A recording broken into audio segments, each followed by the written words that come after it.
Cloverbank. This is Luke Dvorsky on Cloverbank News. Over the past month, Cloverbank kids have been collecting cereal boxes for local food pantries. We have a grand total of, drum roll please, 3, 2, 1, 442 boxes.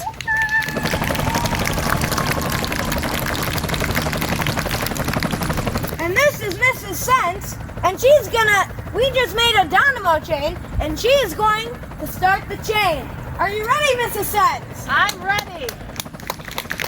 3, 2, 1, go!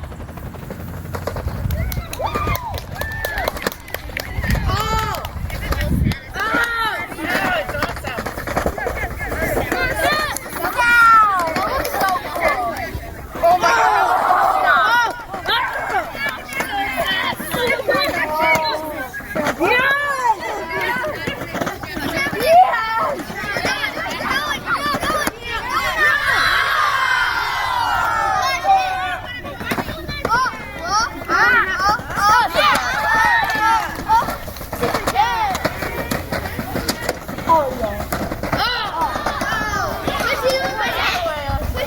Oh.